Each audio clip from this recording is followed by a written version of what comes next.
안녕하세요. 슈퍼노트 공무원 국어 송태영 선생님입니다. 자, 오늘 여러분들하고 이제 두 번째 시간이죠. 두 번째 시간인데, 오늘은 1편에서 현대문학 중에서 이른바 문학 일반론, 그 중에서도 여러분 교재 보고 계십니까? 교재 20페이지죠. 거기에 문학 일반론에서 거기서도 문학의 이해에 대한 그런 강의를 같이 하겠습니다. 사실 이제 그 문학의 이해라든가 이 강좌는 예전에 지난 선생님이 저기 첫 강의 때 얘기했던 기억나는지 모르겠습니다. 예전에 어떤 2000년대 초반까지는 공무원 국어가 사실은 주입식, 암기식의 것들의 지식 나열식이었던 그런 시험 문제들이 있었다라고 했습니다. 그때는 사실은 이러한 기본적인 어떤 그 문학론이라든가 문학 이론이라든가 이런 것들이 시험 문제를 갖다가 출제하기도 하고요, 중시되기도 했었지만 최근에서는 그게 큰 의미를 갖다 갖지는 않습니다. 선생님, 그 기본이라든가 개념이 중요하다면서요.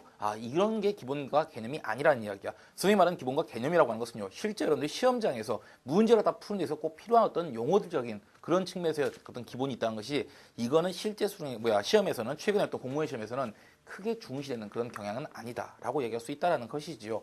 자, 그래서 이걸 갖다가 좀 간략하게 꼭 필요한 것들만 선생님이 조금 추려가면서, 발췌해가면서, 첫 시간에 그 이야기 했었죠. 책에 나와 있는 거 읽는 것이 아니라 거기서 혼자 여러분들이 볼 수 있는 것과 수업이 중요하다고 거기서 포인트를 갖다 잡아주는 식으로 수업하는 것은 별개의 것이다 라고 했습니다. 그래서 자, 선생님 좀 같이 한번 보겠습니다. 자, 20페이지 보셨습니까? 자, 문학에 의해서 문학의 정의와 특성이 있는데, 문학의 정의가 뭐 내용 조건, 형식 조건이 있다, 이런 거 시험 문제 나올까요, 안 나올까요? 죽어도 안 나옵니다. 눈으로 가비압게 훑어봐 주시고요. 그 다음에 문학의 본질은 자, 언어 예술이고 개인 체험의 표현이고 사상과 정서의 표현이고 허구화된 세계고 통합적인 구조이다 라고 했어. 여기서 여러분들 하나만 좀 봐주시기 뭐냐면, 허구화된 세계라는 말에다가 밑줄 쫙 그어주시겠습니까? 자, 허구화된 세계다라는 이야기는 뭐냐면요, 문학은 실제 현실을 있는 그대로 갖다 그러냐면 이건 다큐멘터리이지 바로 문학이 아니다라는 이야기입니다. 그래서 문학의 기본적인 성격은 이른바 허구성을 갖다 바탕으로 한다라는 것이죠. 자, 그래서 페이지 바로 여러분들 넘어가 보시면, 자, 21페이지에 바로 기출문제가 나온 게 있습니다. 물론 이 기출문제는 2001년도 경남 구급시험이라고 나와 있는데요. 선생님, 2005, 6년 이후부터고 뭐 이러한 공무원 시험의 어떤 흐름의 변화가 있다고 하셨지 않습니까? 라고 할 거야. 근데 왜 예전 문제는 실려 있습니까? 라고 한다면, 자, 더더군다나 최근에 또 경향을 알기 위해서는 예전 흐름과 다르다는 것 같다 여러분들 보여줄 필요가 있다 보니까 2001년도에 사실은 문제를 실어놓은 겁니다. 자, 그래서 이 문제에서 보고 있으면 아까 앞에 선생님이 얘기할 때 문학의 특성 중에서 허구란 이야기를 했었죠. 그러다 보니까 문학의 특징이라고 할 수 없는 것은 이라고 나왔던 게 4번 순지를 갖다 보면 실제 생활의 모사가 뭡니까? 목소리 똑같이 하는 걸 우리는 성대 모사라고 이야기하지요. 그런 것처럼 현실을 딱 그대로 갖다 흉내내서 그대로 베낀다는 이야기 되는 겁니다. 그렇다면 앞에서 지적했던 문학의 특성 항목 중에서 이른바 뭐하고 위배가 되는 게 되겠습니까? 그렇죠. 허구성에서 위배가 되기 때문에 답은 4번이 되는 것이다 라고 볼 수 있겠습니다. 자, 그 다음에 뒤에 이어서 문학의 기원 보면요, 심리학적 기원, 그 다음에 발생학적 기원설, 밸런스 댄스설, 뭐 이런 이야기 쭉 나왔죠. 요거 다 일일이 갖다 여러분 외우시겠습니까? 그러지 마세요. 그러는 거 아니야. 자, 이 중에서 여러분들 한 가지 기억을 뭐냐면, 맨 마지막에 발라드 댄스설 있지 않습니까? 발라드 댄스가 뭡니까? 발라드는 발라드 댄스, 이거 음악 이야기가 아니죠. 그래서 이 발라드 댄스설을 갖다가 잠깐 참고를 한다면 나머지는 볼 거 별로 없고요. 그냥 쭉 한번 읽어봐주시면 됩니다. 이것과 관련해서 나오게 된 게 우리나라 어떤 국문학 있지 않습니까? 바로 우리 국문학의 발생과 사실 연관 갖다 지을 수 있기 때문에 요것만 조금 잠깐 볼게요. 발라드 댄스라는 게. 그러면 국문학의 발생이라고 하는 것에서 이야기할 때는요, 우리 어떤 국문학이라고 한 거 맨 처음에 이른바 교재도 옆에 나와 있는 것처럼 바로 제천 행사 또는 제천 의식에서 나왔다는 이야기야. 인간이라는 존재가 사실은요, 육체가 굉장히 나약한 존재죠. 그렇죠? 그러다 보니까 이른바 뭐 토테니즘, 샤머니즘, 뭐 어떤 이러한 어떤 고대 어떤 종교적인 것들이 있었죠. 그래서 때로는 바위를 숭상하고, 때로는 큰 나무를 숭상하고, 때로는 곰을 숭상하고, 호랑이를 숭상하고. 사실은 우리가 엄밀히 따져본다면 우리 어떤 그 단군설화에 나와 있는 바로 그 곰이 사람이 됐다라는 이야기도 사실 어떤 이런 어떤 토테미적인 어떤 종교적으로 찾아본다라는 어떤 그런 학자들도 있죠. 그런데 이런 제천 어떤 행사 의식에서 보다 보면, 봅시다. 하늘따 제사를 지내거나 누구한테 어떤 제사를 지낸다고 합시다. 그럼 제사 지내려면 그냥 제사 지닙니까? 비나이다 비나 거기 인사 꾹박하고 끝날까요? 아니겠지. 제단에다가 음식을 차린단 말이야. 음식을 쫙 쳐놓고, 음식에 당연히 뭐가 들어가죠? 술 같은 것도 들어가겠지. 그치? 쫙 쳐놓고 거기다가 가지고 우리 좀 잘 되게 해주세요 라고 한 다음에 끝난 다음에 어떻게 해야죠? 우리가 사실은 제사 지내고 나서 요즘 제사 지내는 집도 그렇게 많지는 않았고 점점 줄긴 있습니다만은 음복이라고 해서 거기 음식을 먹지요. 그쵸? 그럼 먹다 보면 음식도 먹고 술도 먹을 거란 말이야. 그럼 기분이 좋아. 기분이 좋으니까 어떻게 돼? 벽에다가 끄적끄적 낙서를 하는 거야. 낙서하는 게 그게 바로 뭐야? 바로 원시 벽화가 되는 거죠. 그러다 보니까 원시 벽화를 하면서 거기다 뭐라고 또 써? 누구랑 너 얼레리 꼴레리 뭐 이런 거부터 해가지고 쭉 쓰다 보면 그게 바로 뭐가 돼서 문학이 된다는 이야기 되는 거지. 술 먹으니까 어떻게 해? 얼싸들싸니까 뭐야? 춤도 추죠. 그게 바로 무용. 이른바 이러한 제천 행사에서 비롯된 걸 뭐라고 보느냐라고 한다면 원시 종합예술이라고 하는 것이죠. 그리고 이러한 원시 종합예술 아까 말했지. 제천식 끝나고 나서 술 먹고 노래 부르고 벽에다가 낙서하고 글 쓰고 이랬다. 춤추고 여기서 비롯된 걸 갖다 문학이라고 본다. 우리나라의 어떤 구문학을 갖다 이렇게 해서 보기 때문에 발라드 댄서이라고 하는 것을 잠깐 여러분들 봤습니다. 자, 나머지 걸 여러분 특별히 볼 거 없겠고요. 그 다음에 이어지는 거 문학의 기능이라고 보이시죠. 문학의 기능 보면 쾌락적 기능, 그 다음에 교시적 기능, 종합적 기능. 이런 거는 용어 뜻은 좀 알고 좀 넘어가자. 이걸 외울 필요는 없습니다. 암기하자는 거 아니라고 했어요. 쾌락적 기능이라고 하는 건 쾌락하니까 또 이상하게 생각하지 말고요. 뒤에 여러분 써둔 거 보면 정신적인 즐거움이라고 나왔지. 그래서 말 그대로 문학 작품을 통해서 뭔가 감동받는 거 있잖아. 슬프다 눈물 쫙쫙 쏟는다거나 이걸 보는 순간 무슨 그 어떤 특정 인물에서 이런 나쁜 놈이 하면서 화가 난다거나 이런 것들이 전부 다 뭡니까? 감동이고 정신적인 즐거움이라고 하는 것이 문학의 기능으로서 쾌락적 기능이 된다라는 겁니다. 그 다음에 밑에 교시적 기능, 다른 거 다 빼버리고 필요 없고 지식과 교훈이라는 말에 밑줄 긋으면 되겠습니다. 자, 이건 바로 뭐냐면 그 감동과 느낌하고 또 다르지. 자, 여기 있는 거 보니까 나는 이렇게 살아야겠어. 난 이따위로 살면 안 되겠는데 이 내용을 봤더니 이런 식의 어떤 교훈적인 요소를 갖다 주는 걸 우리는 교시적 기능이다라고 이야기한다는 것이죠. 마지막에 종합적 기능. 다른 거 다 쓸 거 볼 거 없으시고요. 맨 마지막에 가로 안에 쾌락적 기능 플러스 교시적인 기능. 요 두 개가 합해져 있다라고 보는 걸 종합적 기능이라고 한다라는 겁니다. 요것만 기억하시면 되겠습니다. 자, 그 다음에 이어지는 것 문학의 요소라고 나왔죠. 거기에 뭐 미적 정서 뭐 이런 거 나왔는데 이런 거 별로 볼 필요 없습니다. 쭉 한번 여러분들이 그냥 가볍게 읽어 주시고 넘어가 주시면 되겠습니다. 자, 꼭 필요한 것만 합시다. 자, 그 다음에 문학의 갈래에서도 보면 문학의 갈래 구분이라고 하는 게 2분법, 3분법, 4분법, 뭐 6분, 5분법 여러 가지 나옵니다. 근데 보시면 최근에 어떤 그 문학에 대한 갈래를 갖다가 나눌 때는요. 여러분들 볼 거는 3번에 지금 여러분들 보시면 4분법이 나왔죠. 요걸 갖다가 조금 봐주시면 될 것 같습니다. 나머지 2분법, 3분법은 이걸 갖다 시험 문제에서 내지는 않을 겁니다. 자, 그래서 4분법 정도는 참고로 아주 중요한 내용은 아니고요. 참고로 보신다면 여기서는 나와 있는 게 4분법이라고 했을 때는 밑에 여러분들 팁이라고 나와 있는 것도 있죠. 그래서 서정적 갈래, 그 다음에 서사적 갈래, 그죠? 그 다음에 여기서는 극적 갈래라고 했는데 다른 말로 할 때는 바로 희극적 바로 갈래라고도 합니다. 희곡적 갈래 또는 바로 극적 갈래라고 하고요. 마지막에 교술적 갈래라고 하는 게 나와 있다는 겁니다. 그래서 서적 갈래라고 하는 것은 우리가 흔히 말하는 시라든가 시조가 되겠고요. 그 다음에 자 서사적 갈래는 풀서자에다가 이야기 사자입니다. 일사자. 그러면 이야기를 풀어주는 거니까 당연히 이게 바로 소설이 되지요. 그렇죠? 그다음에 희곡적, 극적 갈래라고 하는 것은 말 그대로 어떤 자 희곡이라든가 연기의 대본이죠. 희곡이.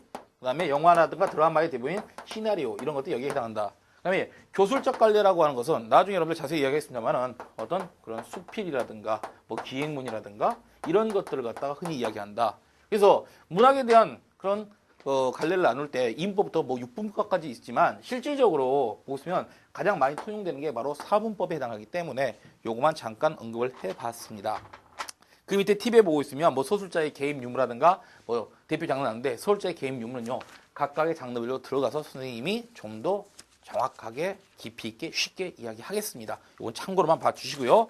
자 페이지 여러분들 넘어가서 바로 23페이지 보시겠습니다. 자 23페이지를 갖다 보게 되면 문학 작품의 비평이라고 하는 게 보이죠. 근데 첫 번째 문학의 비평 해서 비평의 본질, 그다음에 비평의 유형 중에서 역사주의 비평, 형식주의 비평, 자 찾아오고 있습니까? 따라오고 있습니까? 사회적인 비평, 사회학적 비평, 심리주의 비평, 뭐 신화 비평, 구조의 비평이 있는데 이것 또한 여러분들 그냥 읽어만 주시기 바랍니다. 요걸 갖다가 시험 문제 내기는 쉽지 않을 것 같습니다. 그런데 여러분들이 기억할 것, 요거는 꼭 좀 중요하게 기억하십시오. 요거는 꼭 반드시 중요하게 기억할 것. 별표를 빵 쳐놓고 시작할까? 예. 뭐냐면 외재적 비평과 내재적 비평이라고 나와 있죠. 외재적 비평, 내재적 비평. 자, 요거를 갖다 여러분 갖다 별표를 쳐놓으시기 바랍니다. 교재에다가. 그래서 여기에 나와 있는 것을 갖다 보고 있으면 자, 그림 그대로 갖다 선생님하고 같이 한번 따라서 한번 봅시다. 자, 보고 있으면 자, 여기서 이제 작품이라고 한 게 나와 있고요. 그 다음에 바로 작가라고 한 게 나와 있고 그 다음에 앞에 보니까 사회, 역사라고 교재에 나와 있죠. 그 다음에 독자라고 나와 있습니다. 자, 여기에 대해서 연결 구조를 이렇게 지어놨는데요. 자, 맨 먼저 이야기할 게 뭐냐면 작품 자체의 내용이나 형식, 작품 자체의 내용이나 형식, 뭐라고요? 작품 자체의 내용이나 형식적인 것에서만 따지고 들어간 걸 이른바 존재론 또는 절대론이라고도 이야기합니다. 이걸. 그 다음에 자, 이른바 작가하고 작품을 연결시킨 거. 이게 무슨 말이냐면 이 작가라는 사람의 성향이나 그 사람의 어떤 살아온 삶의 과정이라든가 그 다음에 경험들, 자, 이 사람은 이러한 작가였으니까 이 작품은 이런 식으로 봐줘야 돼. 예를 들면 나중에 시에서도 이야기하겠지만 뭐 이육사 하면 일제강점기 말기에 대표인 조항신이죠. 그러면 자, 이육사라는 사람이 쓴 시이기 때문에 이 작품의 요 부분은 이렇게 해석을 해야 돼. 이 사람은 조항신이었잖아. 이런 식의 어떤 접근을 하는 걸 우리는 바로 작가와 관련시키는, 이걸 뭐라고 이야기합니까? 표현론이라고 이야기한다라는 것이죠. 표현론. 그 다음에 자, 사회 역사 또는 여기 교재는 안 나와 있지만 또는 사회 역사는 어떤 시대죠. 이것과 관련시켜서 보는 게 있다는 거야. 무슨 말이냐면 이육사 이야기 나온 김에 합시다. 자, 이 작품은 일제치하에 쓰였어. 근데 일제치하에 쓰였는데 여기서 보니까 어떤 증오의 대상이 시어가 나와. 이 대상이 굉장히 부정적으로 바라보고 있네. 비판적으로 바라보고 있네. 그렇다면 이 작품이 일제치하, 뭐 1939년에 쓰였으니까 이 대상은 당연히 일제를 이야기하는 걸 거야. 라고 한다면 사회나 역사라든가 시대적인 그런 어떤 관점에서 작품을 바라본다라고 볼 수 있겠죠. 이걸 갖다가 우리가 뭐라고 합니까? 반영론이라고 이야기한다라는 것입니다. 아시겠죠? 반영론. 그 다음에 자, 독자와 관련된 건 뭐냐? 여러분 예를 한번 들어봅시다. 여러분들이요, 기분이 아주 우울하고 다운되어 있는 상태에서 아주 신나는 노래를 듣다고 합시다. 하지만 그 노래가 신나게 들릴까요, 과연? 여러분 기분이 정말 축축 처져 있는데, 저기 혹시나 이런 이야기하면 또 아픈 기억을 또 되살릴까 싶어서 예를 들면 좀 그런데, 정말 사랑하는 사람과 헤어졌어. 근데 댄스곡이 나와. 갑자기 댄스곡이 나오면 기분이 좋아질까요? 그건 아니겠지. 즉 다시 말해서 받아들이는 입장에 따라서 어떠한 대상도 느낌이 달라질 수 있다는 이야기야. 그리고 또는 어떤 건 굉장히 슬프게 만들었어. 근데 내가 기분이 좋으니까 거기서 오히려 슬픈 음악 주셔서 내 느낌은 아주 좋은 느낌을 받았다라고 합시다. 이거는 받아들이는 사람의 어떤 바로 받아들이는 어떤 그런 반응이 된다는 얘기지. 그럼 결국은 독자의 반응에 따라서 이 작품에서 이런 걸 갖다 찾을 수 있겠군. 이 작품에서 보니까 이런 교훈을 찾았어. 이 작품에서 이런 느낌을 받았어. 라고 이렇게 독자의 입장에서 바라보는 작품에 대한 것을 갖다가 우리는 효용, 가치죠. 독자적인 가치라는 이야기야. 그래서 효용론이라고 이야기를 하게 됩니다. 아시겠습니까? 그래서 문학을 갖다 접근하는 방식은 존재론, 절대론, 이른바 표현론, 반영론, 효용론, 이 네 가지로 크게 나누어진다는 것이죠. 그런데 이걸 갖다가 다시 한번 잠깐 살짝 정리하면, 자, 교재 내용도 내용이지만 여러분들 이걸 갖다 보면서 이해를 갖다 반드시 하시기 바랍니다. 별표까지 쳤습니다, 이거. 그래서 다시 한번 글로 전할 때 문학에 대한 접근 방식 또는 문학에 대한 이해 방식이라고 했을 때는 크게 두 가지가 됩니다. 선생님 여기서 네 가지였는데요. 이걸 다시 한번 정리한다는 거죠. 두 가지가 뭐냐면, 이른바 하나는 바로 내재적인 접근 방식으로서 거기에 해당하는 게 바로 존재론 또는 절대론에 해당한다라는 것이고요. 그 다음에 외재적인 접근 방식. 왜 내재인지 아시겠죠? 작품 자체니까. 외적인 접근 방식에는 다시 세 가지로 나누어지는데, 이른바 작가적인 성향과 작가의 어떤 경험을 갖다 바탕으로 해서 바라보게 되는 표현론이 있고요. 그 다음에 자, 어떤 시대, 어떤 사회적 배경으로 쓰여졌느냐라는 걸 보게 되는 반영론이 있고요. 마지막에 뭐가 있다? 독자는 어떤 작품에도 독자가 갖고 있는 그런 느낌과 교훈성이라든가 감동, 이걸 갖다가 따지는 걸 효용론이라는 게 있다라는 것이지요. 자, 시험 문제에 나올 수 있는 형태를 갖다 잠깐 이야기해보죠. 시험 문제 나온다면 이렇게 나올 수 있습니다. 만약에 보기 갖다 준 다음에 보기에서는요, 어떤 특정 문학 작품에 대해서 절대론 또는 존재론적인 어떤 이러한 바로 접근 방식에 대한 설명을 합니다. 그래놓고 선택지에서는 이러한 방식과 똑같은 문학적 접근을 갖다 취하고 있는 것을 고르시오. 이렇게 문제를 낼 수도 있겠고요. 그다음에 또 다른 문제 형태를 갖다 생각해 본다면 이렇게 낼 수도 있겠네요. 예를 든다면 선택지를 쭉 놔둔 다음에 보시면 나머지와 다른 하나의 어떤 문학적 접근 방식을 찾으시오. 나머지와 다른. 그래서 선택에서 하나는 표현론, 하나는 반영론, 그다음에 하나는 효용론을 떠났어. 그러고 나서 하나를 갖다가 존재론, 절대론을 넣었다고 합시다. 그랬을 경우에는 나머지와 다른 하나는 뭐가 되겠습니까?